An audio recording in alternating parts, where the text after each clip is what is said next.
lecture on the future of guest service. That's in part based upon the article that you read or may or may not read. Only a small part of it's based upon that article. It's kind of a background. And then we are going to have a presentation. And then we're going to talk about the project. And so I wanted to ask you, last night when we left, there was high anxiety. Has the anxiety come down a little bit? Yes. Does it? So does it feel more manageable? Yes. Okay. All right. That's good. Or are you just telling me that to make me feel better? Because my anxiety's come down less. So let's start class. Sit up straight. We're going to do our moment of peace. You ready for your moment of peace? Those who weren't with us yesterday, we're going to do a moment of peace. This is going to be an exam question, so that makes you all listen. Come on in. No worries. So, what is my mantra? A mantra is just a series of words, a saying. My mantra is peace is in the moment. So take a moment to be peaceful. So let's take that moment now. If you wish, close your eyes, put your hands on your lap or in front of you, sit up straight. Exhale all your air out, bring your navel to the spine. Inhale, your navel rises, your belly rises. Breathe into your back, your hips, your lungs, all the way up to your shoulder blades. Pause.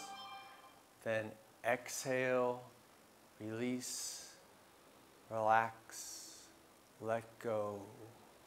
Bring your navel to the spine. Pause. Inhale, belly rises, navel rises. Breathe into your hips, back. Fill your lungs with air. Breathe all the way up to your collarbones and pause.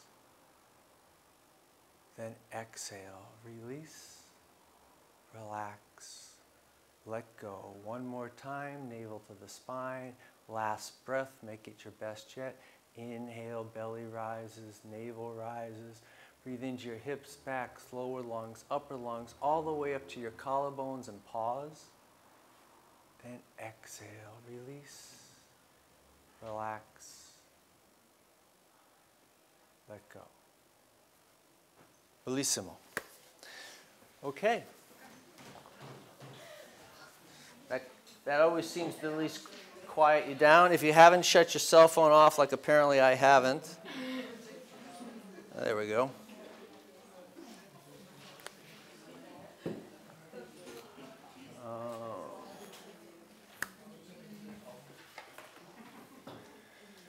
So, ready to start? Okay, so today I'm going to talk about hospitality guest services and going into the future, how we can expand the boundaries of the traditional hospitality guest services. So what we'll cover today is we'll do an industry overview of where hospitality services are now. And then we'll take a look at hospitality culture. What is hospitality culture? And then we'll look at the places we will go. So that's from a Dr. Seuss's book, Oh, the Places You Will Go. But we'll take a look at the places we can go with hospitality. By the way, all of these lectures, as I finish them, you'll get put on your community page so that you can have them. So, hospitality as a personal activity. A definition of hospitality is a friendly and generous reception and entertainment of guests, visitors, and strangers. So we all have some hospitality in us, right? Hopefully it's good and positive hospitality. So Italians are very hospitable. As I said, I've been to Italy 12 times, and one of the reasons I keep coming back is because I have a lot of friends here, and they're always so nice to me. They always spend a lot of time with me, take me out to dinner, make me feel welcome.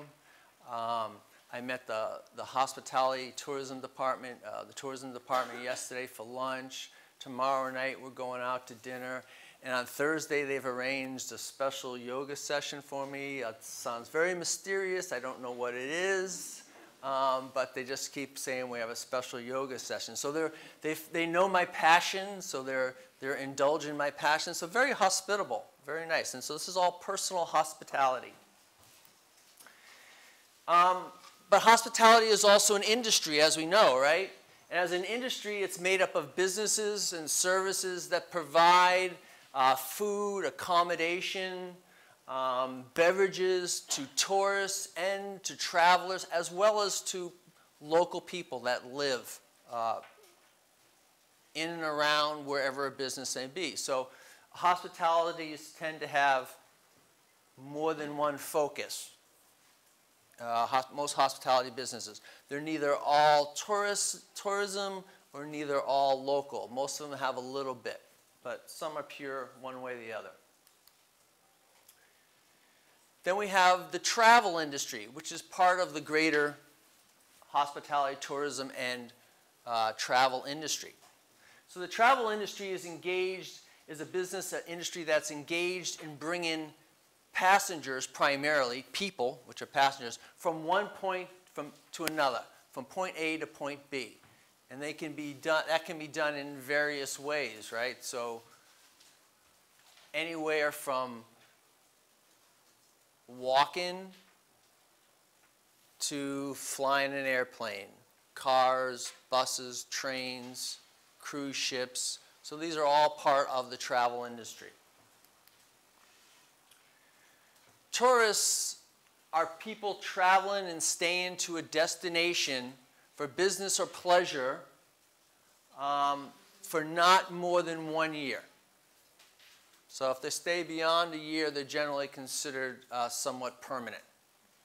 So it's usually more than a night and less than 365 nights is the definition of a tourist. And as I said, it could be for either leisure or business purposes, or perhaps it's both business, and that's always the question I get when I come in, you know, and I give my passport to whatever country I come in. Is this for business or leisure? And the answer usually is a little of both. I usually try to mix business and pleasure together. Doesn't always work out, but that's a good thing. The tourism as an industry is made up of all these businesses that provide goods and services to tourism. So tourism as an industry is made up of businesses that provide goods and services. So tourism traditionally has very few jobs in actually a pure tourism industry. Okay? Where the jobs are generally at the businesses that make up that industry. So there are some jobs in tourism. They're usually in destination marketing organization, tourist bureaus, things of that like. But purely in tourism, it's usually the businesses that are within the tourism industry. At least that's the way we have come to understand the model of tourism. So some differences between travel and tourism industries. The travel and tourism industries are not one and the same industry. And they're not, you know, it's the tourism industry is not a subset of the travel industry. So it used to be viewed that when you said travel or tourism, that you were talking about the same industry, but they're two distinct types of industries. And tourism is not generally a subset, and we'll talk a little bit more about that. So tourism is not part of travel. It's larger than that. Tourism provides non-travel goods and services to tourists, such as accommodations, as we talked about, restaurants, events, meeting facilities. These are the things that tourism provides to travelers. The travel industry provides the forms of transportation to non-tourists as well. So I get on the metro here, and I use the underground and the surface transportation, and I use Uber and various other things. Maybe I'll rent a bike and take a little bike ride. Probably doubtful, but maybe I will. These are also things that are provided for non-tourists. And in fact, most of the uses of the metro system is probably non-tourists. If you live in a city like I live in, Orlando, which has 70 million tourist visits a year. It's the world's largest destination by number of tourists. But it only has, Greater Orlando has 2.5 million people. So 2.5 million versus 70 million. We're way outnumbered. And so a lot of the services that are used in Orlando are used primarily, mostly for the tourists. And there's far more tourists on our highways and in all of our restaurants, our hotels, our parks. There's not a lot of locals using those, except, well, and then that may even be considered tourism too, except when we have a hurricane, and then everybody comes to Orlando because it's in the center of the state. So they all evacuate the coast and they come to Orlando because the water won't get that high. So as you can see, there's kind of a blend between, you know, the travel industry and the tourism industry and the hospitality industry, between tourists and local use.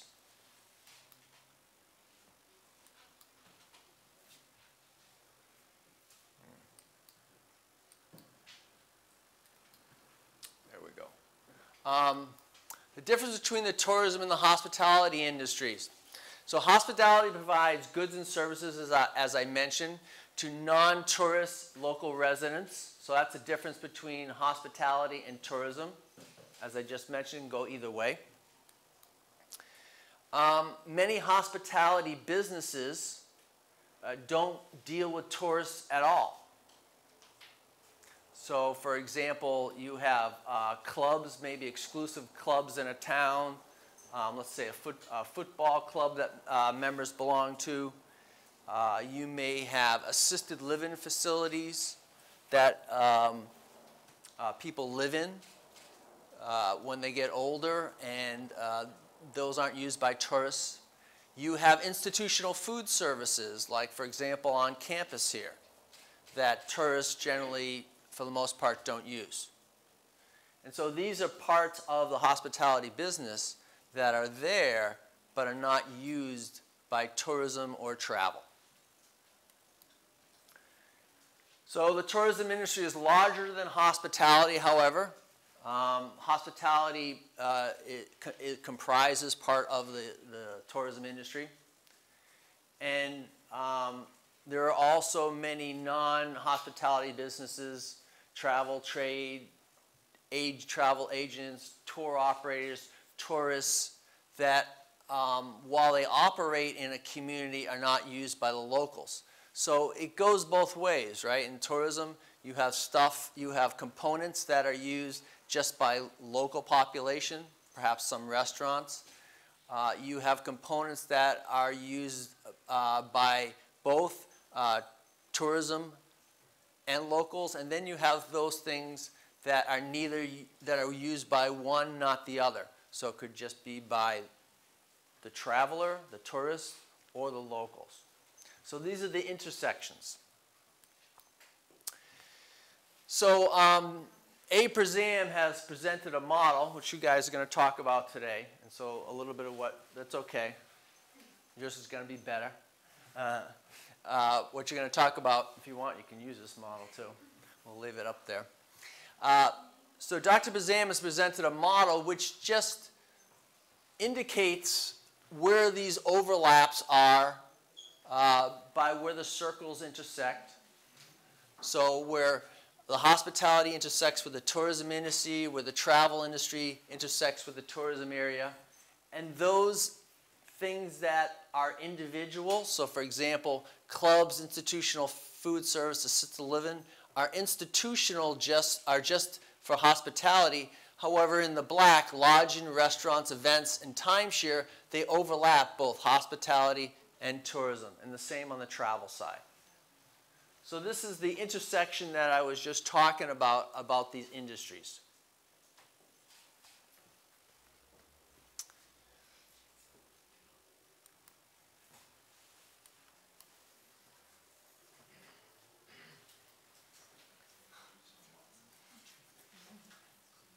Okay, so what? So now that I explained all that, what do we do with it? How do we expand the traditional boundaries? So if you are entrepreneurial, if you want to expand your traditional business, let's say you're a hotel chain, a Marriott, a food service business, and you want to expand your business, grow your business, because that's what businesses like to do, how can you take this model of hospitality and apply it elsewhere and expand your business? Let's say you've maxed out. Marriott now has 30 brands and, oh, I'm going to get this number wrong. About 200,000 hotels worldwide, I think is the number. So how do they expand from the traditional boundaries?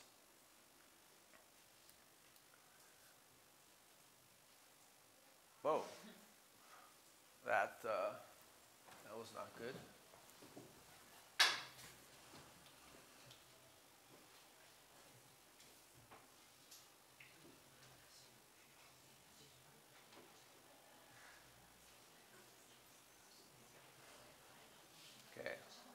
Slower.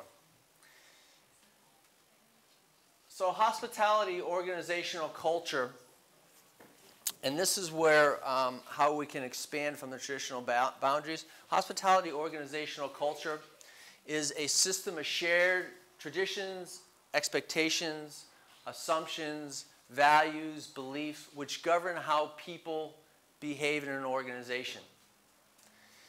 These shared values have strong influence on people in the organization and dictate how they dress, act, and perform their jobs.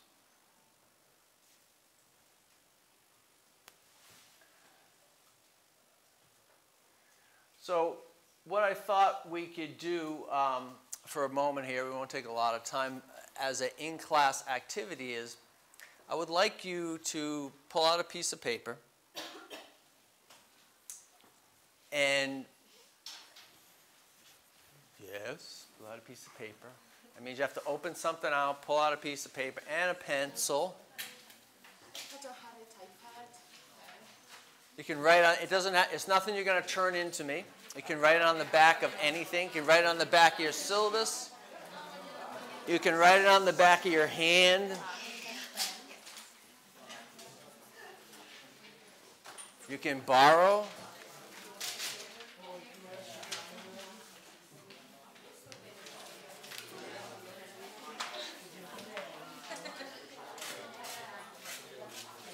Okay, so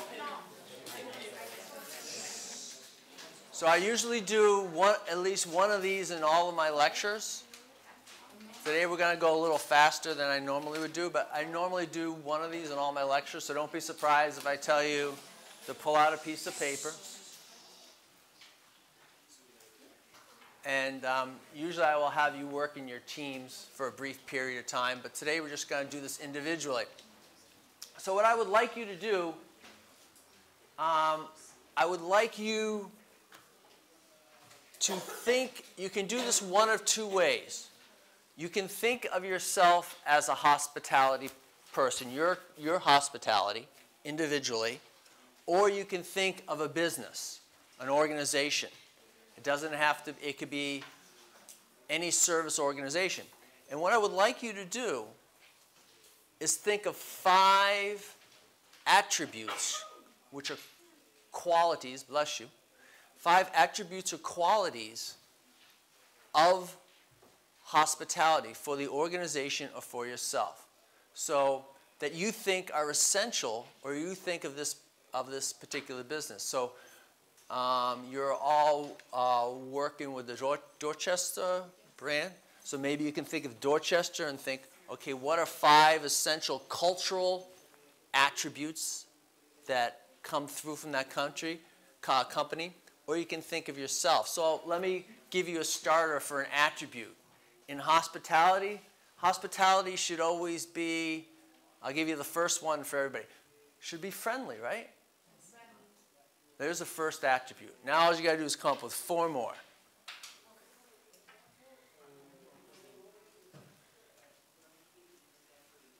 So 4 attributes of a hospitality culture for an organization, or if you're having a hard time with the organization part, just think of 4 attributes of yourself that you have as part of your culture of hospitality.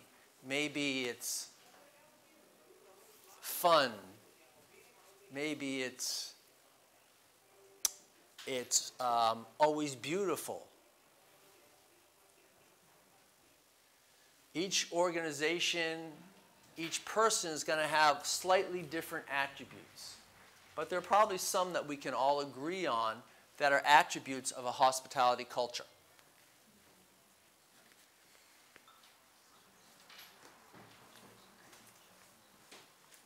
There's not right or wrong answers, okay? There isn't only 5. There's many, many, many.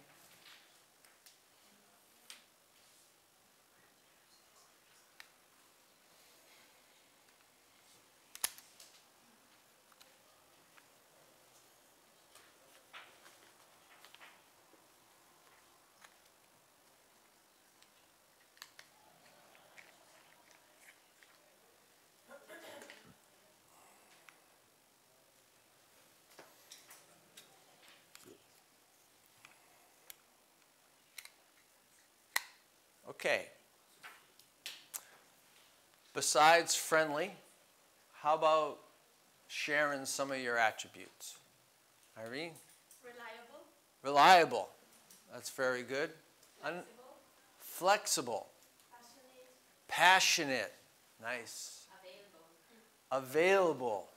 Is that personal or company? Answer the guest need. Ah, available answer. Ah, yeah. Consistent. Consistent. Homogeneous, which is similar. Homogeneous. Consistent. Yeah. Perfection. Perfection. Creative. Yes. Creative. Creative. Oh yes, creative is a great one. Yes. Be able, Customer centric. be able to understand other people's needs. Yes, understanding customers' needs and wants. Safety. Safety is you know, if you're running a hospitality business, if your customers aren't safe, you're in trouble. Personalized. Personalized, customized, personalized. Excellent one. Benefits. Benefit. Provides a service, a hospitality. Why would you go someplace if you didn't get a benefit of it, right? Just stay home, look in the mirror. Sustainable development. So if you're a green one, sustainability, that's a big one today, especially. It could be a core value, yeah. Yeah, very good. Yeah, sustainability is huge, particularly with your generation. Based on teamwork. Teamwork. Hospitality, culture of teamwork. You'll see that in almost, you know, all hospitality companies are going to say that they believe in teamwork. Disney, for example, calls its employees, it calls them their cast members. So implying that they're all a member of one big performance team. Yeah, great one. Others? Relaxing or exciting needs. Yes, absolutely.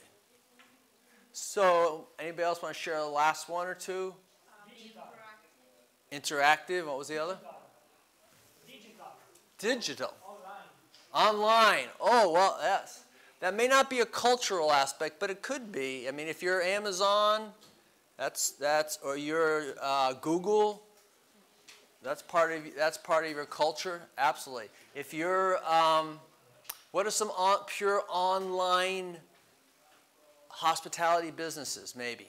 Online travel agencies. Online travel agencies. A big one in the United States is online casinos. Online gaming. Huge. Huge, huge. Lots and lots of money being made in online gaming. So these are some attributes of hospitality culture. We're going to try this again. Hopefully we won't go ahead by a lot of slides. So some attributes, in case you guys couldn't think of anything, I wrote down some. So friendly, caring, empathetic, passionate, recognize and meets all constituents' needs. Someone said that here. Provide exceptional services and memorable experiences. That was also said here. Very good. Practice the guiding principle. And this is something we'll discuss a little bit later in another lecture. Practice the guiding principle of the customer is always right, even when we believe they are wrong. We'll talk about that in another lecture. We won't go deep on that. Recognize the importance of physical and social servicescapes. So what does that mean? A servicescape is just the physical environment that a hospitality business creates. So if you go to a resort, a beautiful resort. If you go into a restaurant, the beautiful restaurant. So it's the atmosphere, the servicescape. And so they're detail-oriented. Someone mentioned that as well. Employees go above and beyond the call of duty. Those are some attributes of cultures in hospitality as well. Develop and maintain relationships with their constituents, meaning their guests or customers. Comprised of employees who are happy, passionate, enthusiastic about their work. Marriott had a model when they were and they still go by that model when they hired employees, and their model was hire the attitude, train the employee. So they were looking for attitude of hospitality more than they were looking for someone that had a lot of skill sets. Now, obviously, if they needed an accountant, they were looking for someone that knew how to do accounting, manage money, and the attitude may not have been as important as someone that's out at the front desk, but they made it job specific. Treat service failures as an opportunity to learn. And I think tomorrow or the next day, we're going to talk about service failure and what all that involves. So these are some of the attributes of hospitality culture. So we've talked about what the business of hospitality, tourism, and travel is, the traditional businesses that they are. We've talked about what people would say is the competitive advantage of hospitality organizations. So, for example,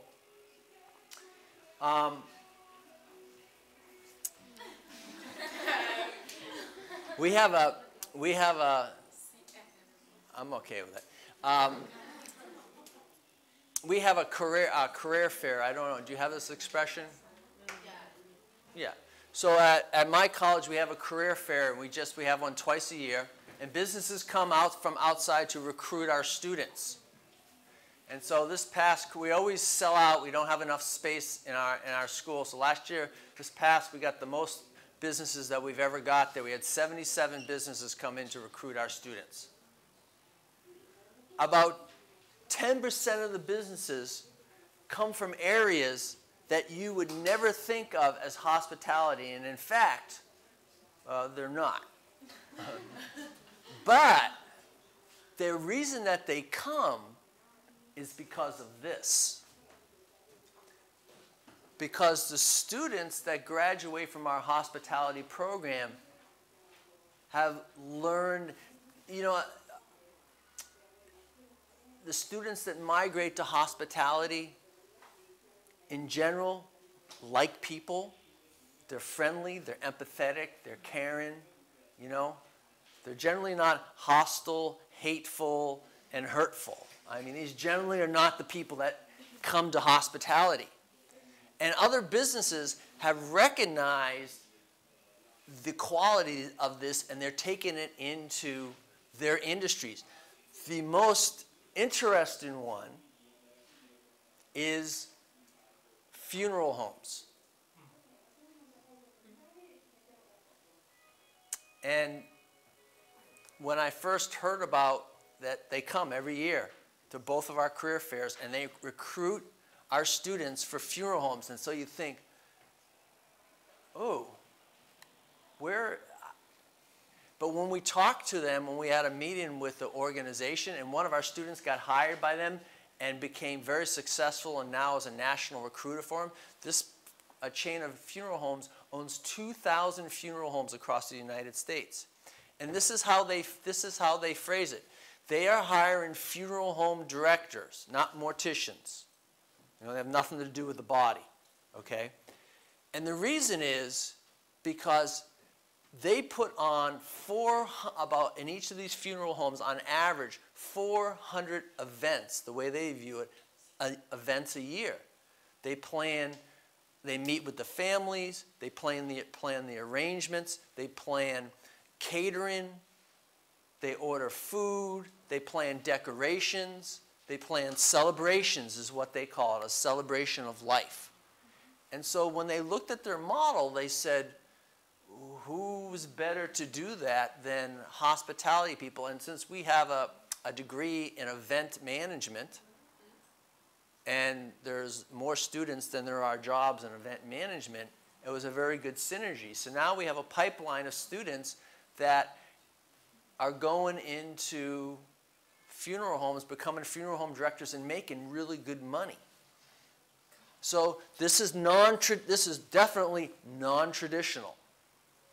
But what has been the strong point of this is the culture. The culture that is exported from hospitality into other industries. Because basically, hospitality culture is to treat people like all the things you mentioned. Friendly, empathetic, service, detail-oriented, very important, detail-oriented in a funeral home when you're celebrating somebody's life. So these are some of the reasons. But I'm going to talk about other areas that hospitality has expanded into. So the application of hospitality organizational culture to non-hospitality organization. Hospitality organizational culture can be practiced in any service organization, any service, whether it is hedonic, meaning purely for pleasure, or utilitarian, just a useful service, for profit or for non-profit, and therefore it is not restricted to hospitality, tourism, or travel organizations only. So a big area, this is the sweet spot, wellness and health. Hospitality is going into wellness and health in a big way. Facilities that are able to create wellness recipe that blends healthy cuisine, exciting workout options, indulgent spa treatments with a top-notch hotel stay. So I've mentioned a lot that I practice yoga, and so I belong to a couple of what we call yoga studios. And in the last year, 2 of the yoga studios that I belong to, they closed because the owners of the studios decided that it was more profitable for them to just do this. And so they just do seminars. They travel around the world going to different ashrams and different yoga and bringing and going there for a week, and people coming in and going to do lectures, teaching, learning about different parts of yoga, learning about, because yoga is more than just, you know, up and down exercise, which we call the asanas. It's about part of what I've introduced you, breathing. It's about healthy eating. It's about treating people right. There's 8 parts to it. And so this is part of what they've done now, because this industry is really, really booming. There's also medical tourism, which I'm going to talk a little bit about. There is, I went to Thailand and went to a retreat center there to study meditation. My daughter went to a retreat center there in the mountains out of Chiang Mai to go on a cleanse for 5 days. Not exactly my thing, but you know, that's one of the things that she did. Another area of wellness. There's luxury spas and resorts, and these have been around actually for centuries. All through Europe and all through the United States, you have places, hot springs, which have beautiful resorts built around them that the wealthy used to go to centuries ago and still do. I went to a place in Germany called Baden-Baden. In Baden-Baden, yeah, so it meant bath, all I know. It was full of hot springs there. It was like the most wonderful spa treatment I've ever had. But these have been around for centuries, and people did them for healing. You know, that's where they went. They called it, in the U.S., they called it taking in the waters. They would go there to drink the mineral water, be around the springs, and get healthy. Well, people are returning to that now, you know, old is new. And as I said, wellness and health. So this is a big area now where the hospitality culture has a way of, and a chance of making. So some of the things about wellness in hotels. 79% of hotels currently now have a pool. 85% of hotels are non-smoking, no smoking at all. 85% have fitness centers. About 97% offer at least some non-smoking rooms. So almost 100% of hotels have non-smoking areas. It's a big change from just 20 years ago. They offer innovative fitness just beyond the gyms. So they're, like I said, they're offering yoga. I'll probably mention yoga like 3 times a day, every day, but that's okay. You'll get used to it. Cycling, fitness zones, athletic clothes. A friend of mine, a good friend of mine, he does what's called the Ironman. Do you know what Ironman is? Oh. Huh? No, not the movie. Pretty good though. I think that's where it comes from. An Ironman is a competitive race where you start out and you bicycle 110 miles, not kilometer, miles. Okay, and then you swim 2.5 miles, and then you run a marathon. And I'm not talking about on separate days. I'm talking about one after the other. And so, but he goes to these all over the world, and they're sold out a year in advance. They're big productions and big health, and people pay a lot of money to kill themselves. But he loves it. And so we call him Iron Man Mike. That's his nickname, moniker. Another area that the hospitality culture is going into and really, really needs it is hospitals. So at least in the U.S., doctors and the whole medical facility has been really good about learning to treat your illness at the expense of your wellness. And so what do I mean by that? Often the treatment is focused on what is physically wrong with you, particularly in Western medicine, as opposed to your complete wellness, mind, your body, and your spirit. And so this is an area that hospitalities in particular have started to notice to help to increase patient satisfaction. Many hospitals have turned to the techniques that are used in hospitality. So one of the things we've been doing at my college for the last 20 years is we've been going out to, taking our college and going out to hospitals and teaching them guest service. Unfortunately, it usually only gets as far as the front lobby. So the hospitals are building nice hotel-looking front lobbies now. They're putting in concierge service. So when you walk in, you're greeted by somebody that's friendly. They'll tell you, oh, yes, this is where you need to go, and that's good. But then once you get beyond that and you get into the hospital and you get into the actual, skilled medical services, it's been slow to move into there. So, I spent a night in a hospital room in the last couple of years with my girlfriend had some surgery. And she, just when I fell asleep, was probably, actually they had a bed, it's called a Murphy bed, I invented it, that drops down out of the wall and goes back into the wall. And so you could pull that down for your significant other to stay there. So I pulled down the Murphy bed. The nurse was very nice. She brought me in some sheets and pillow, and she fluffed it for me. And she tucked me in. And then 2 o'clock in the morning, person comes in, blood pressure, 3 o'clock in the morning, medicine, 4 o'clock in the morning, blood withdrawn. It was like, what's up with, how can you, hospital's no place to get well. So is definitely no place to get rest. And so the question is, why do they have to do this all in the middle of the day, and middle of the night, then during the day you don't see anybody doing this.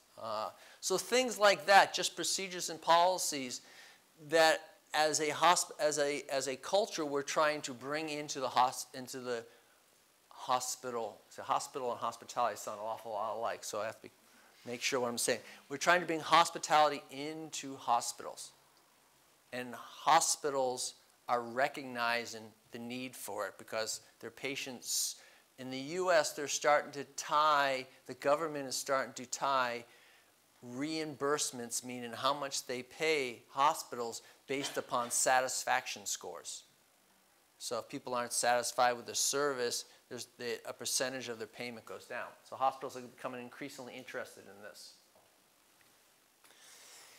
The Mayo Clinic, which is I don't know if it was a famous, one of the largest hospitals in the U.S. They have locations all around the U.S. and all around the world. They do over 120,000 patients a year. Located in Rochester, Minnesota, they're spending $6.5 billion building a medical city, primarily focused on medical tourism. So medical is medical and tourism blend in purely what?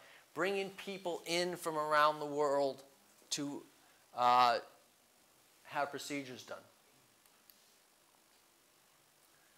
Retirement communities. This is, in the U.S., there are 800,000 bad number. 8,000 would be a lot. 8,000 Americans retiring every day. Every day. Turning 65, they may not be retiring, but turning 65 is our retirement age. 8,000.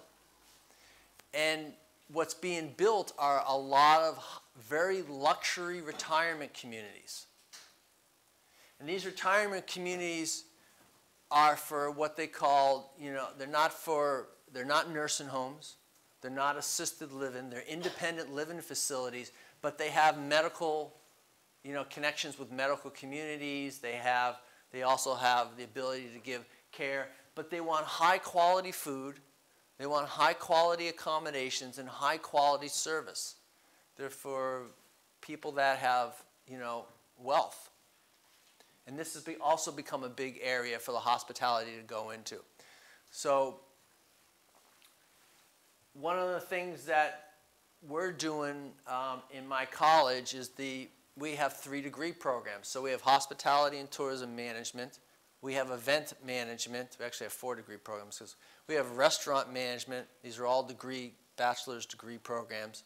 We just started 2 years ago an entertainment management program, and that is for, you know, for the person that wanted to be an actor but isn't going to make a living being an actor, but they want to still stay in the entertainment industry. So we're going to teach them the business side of entertainment management. So maybe they go run a theater or a playhouse. And then next year we're starting another one, senior living management.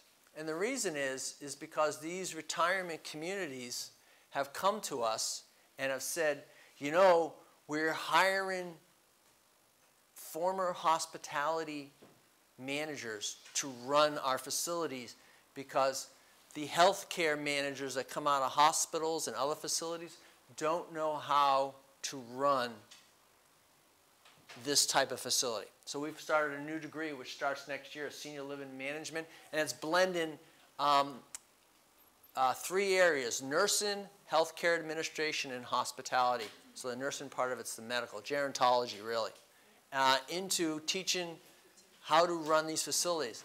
Their facilities are being built faster than hotels in the U.S. right now because, like I said, 8,000 people a day are retiring in the U.S. Not that they all want to move into these places when they retire, but as they start to get to a point where they don't move around as much, maybe in their mid-70s, are looking good. So Legacy Point is one of these facilities. They're called Continuous Care Retirement Centers. Is being built at UCF, so a brand new one.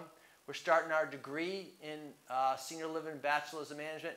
And Marriott is already one of the 3 largest providers of senior living residents in the world. So they're managing them. So if you're, like I said, if you're looking to expand your business, you know, and you're a hospitality and you provide culture and you manage that type of thing well, you start to look, where else can we expand our business? And so this is an area, healthcare, senior living communities is an area that Marriott's going into. It's the same concept that Honda uses. Honda looks at what they do well, and you may think what Honda does well is make cars, but long before they made cars, they just made engines, motorcycles.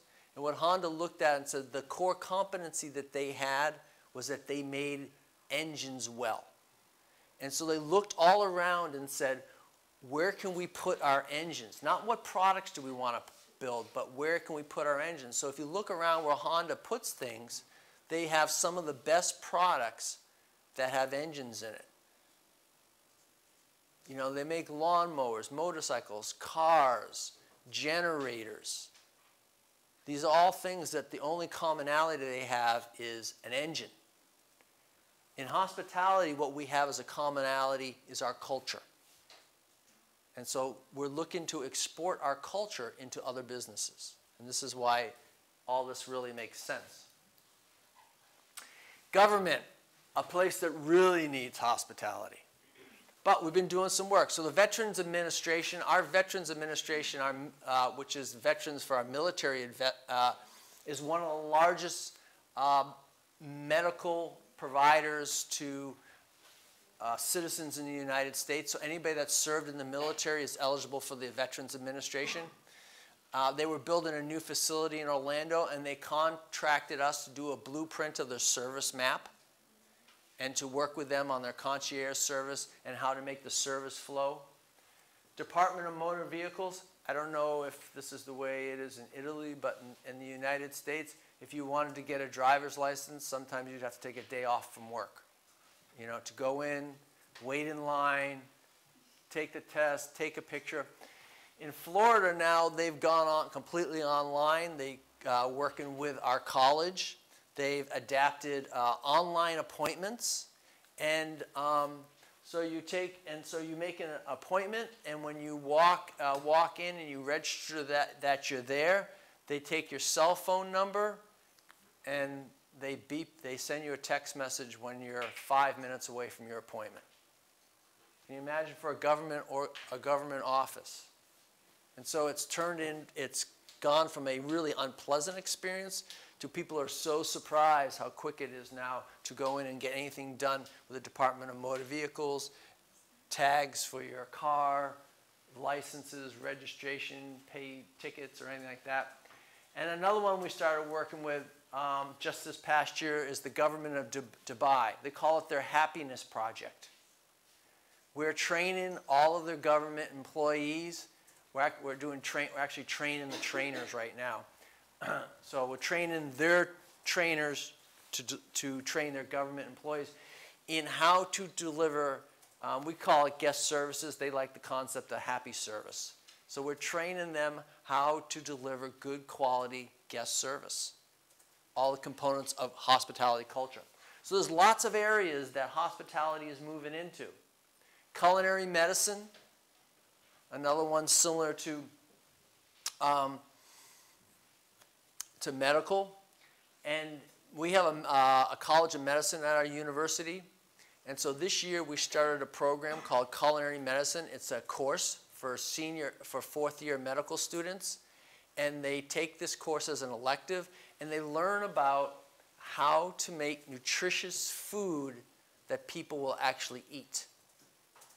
You know, the problem, at least in the US, was that a nutritionist says, here's your plate of food. It's a balanced between protein, carbohydrates, vitamins, minerals, and fat.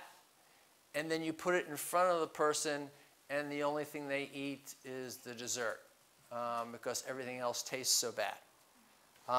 And so what you're left with is that it's not what you put, it's not the input of the food that matters, it's the output. So when they started measuring what had been waste, what they realized is even though that they were giving people in hospitals healthy, nutritious, balanced meals, they weren't eating them, so they were eating unhealthy. In addition to that, Eastern medicine has long focused on proper eating as a way of maintaining health. And so the culinary medicine has taken the philosophy of eating properly to restore your health, producing balanced meals that taste good. And we just ran our first 14 doctors through the program this spring, and it was a great success. They loved it. So this is Tulane University has actually trademarked a culinary culinary medicine curriculum. So this is another area that chefs can go into. So doctors will learn how to create healthy, nutritious, good tasting food. And last, I talked a little bit about medical tourism. People traveling all around the world. It was kind of funny. I got on the plane. I got on my Lufthansa flight, and they asked if I could move, and I didn't really want to move. But before I got on the plane, they said, "You sure you don't want to move? Can you really move in this seat? It's a better seat." And I'm like, "Yeah, but I don't like sitting by the doors. I'm afraid I'm going to get sucked out." And no, just kidding. But they said, "Okay, we can put you there, but there's a dog in the seat next to you." And I was like, "Cute, maybe cute." I said, "How big's the dog?" "Oh, it's a little dog." I'm like, "No. All right, I'll change." Anyway, so I changed, and I go walking over to the next seat, and who's sitting right next to me is one of my colleagues that I had just left a few hours ago at the college. So Dr. Hara, he's Japanese. And so I said to him, "Dr. Hara, where are you going?" He said, "I am going to Czechoslovakia to have my teeth done." And he said, "It's much cheaper in Eastern Europe." I don't know exactly. I didn't ask him what he was having done. And I said, oh, because he's a tourism person. And I said, oh, medical tourism. And he said, yeah, medical tourism. And so this is, you know, it's, and he has good health insurance. I don't know, but. So some of the facts on medical tourism. It's a $50 billion industry worldwide right now, medical tourism. It's not just for the rich anymore, but it is for people that have money. 30% of the tourists that engage in it are male, 70% female. Some of the primary things that are being treated for medical tourism is cosmetic surgery, angioplasty, which is some heart bypass, knee replacement, hip replacement, spinal fusion, sex change, and dental, as my friend Dr. Hara said. The primary destinations, top destinations, Thailand, Hungary, Singapore, Malaysia, Philippines, United States, Brazil, Taiwan, and Turkey. Medical tourism destinations. Yeah. I was wondering if Brazil was for the cosmetic surgery. Probably yes. Well, I wasn't going to make any stereotypes, but I was also could say, but cosmetic is #1. That's maybe why 70% females, but I don't want to say that females are the only ones having cosmetic surgery. But that's probably, yeah.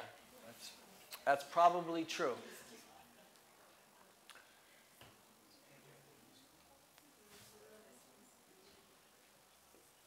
So, trying to wrap it up. What we talked about today, we did an industry overview. We talked about hospitality culture and in part, we talked about what hospitality culture is. We talked about the places that hospitality culture can go outside the traditional areas of tourism, hospitality, and travel. And did I miss some places? Can you think of anything else where hospitality could go that we didn't talk about today? That's non-traditional. If I thought of it, I would have put it up there, so I'm just hoping somebody has something. You may not. But it's something to think about, yes. Children's. Yeah, children. Maybe one of the reasons why someone goes into tourism is for children. That's a good point. Yes. Yes. I think it is religious tourism. Religious tourism. Yeah, that's a huge one. That is currently going on. The Hajj has, what, 1.5 million people go to it every year, and to go to Mecca. And actually, one of my students who's a Saudi was doing his thesis on the Hajj. And because they don't, they have 1.5 million people come in, and they have accommodations for about 80,000, permanent accommodation. So everything else has to be set up.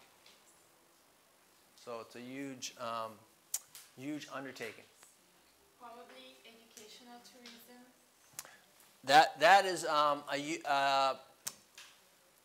That is a huge part of tourism, and education and cultural tourism. But one of the things that in these retirement communities they're built in, one of the reasons they're building one on University of Central Florida's campus is because of the connection to education. So they're going to have classrooms and courses conducted for the residents of the community as a component of that. So it was one of the big attractions, and they love it. There is a club for retired professors. So if you're a retired professor at UCF, you can join this club, and your spouse can join it. And they give lectures, and these lectures are packed and sold out every month. They meet, they do stuff, about wine, about food, literature, theater, and they have guests come in and talk about this stuff. And yeah.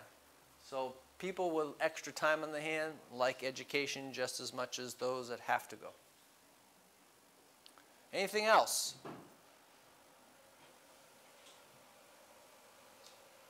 What about sports? Is that leisure? Sports is in leisure. There's programs now that do sports, recreation, and leisure programs. They're kind of they're a little bit different than the hospitality programs. But the University of Florida, which is a very big college in the U.S. and a big college in Florida, has a sports, leisure, recreation, and tourism program. So that's definitely a focus. And we have at our university, we have a master's in tourism management. So those are areas of, I mean, that's sports are big bucks, as we all know. I'd like to be on the FIFA committee, or FIFA. Seem to make a lot of money. Anything else? Okay, well, I think that's the last slide. Yeah, that's the thank you. Grazie.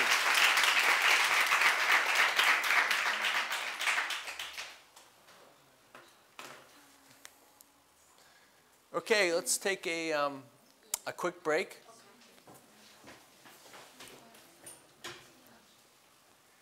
And we'll come back with our presentation.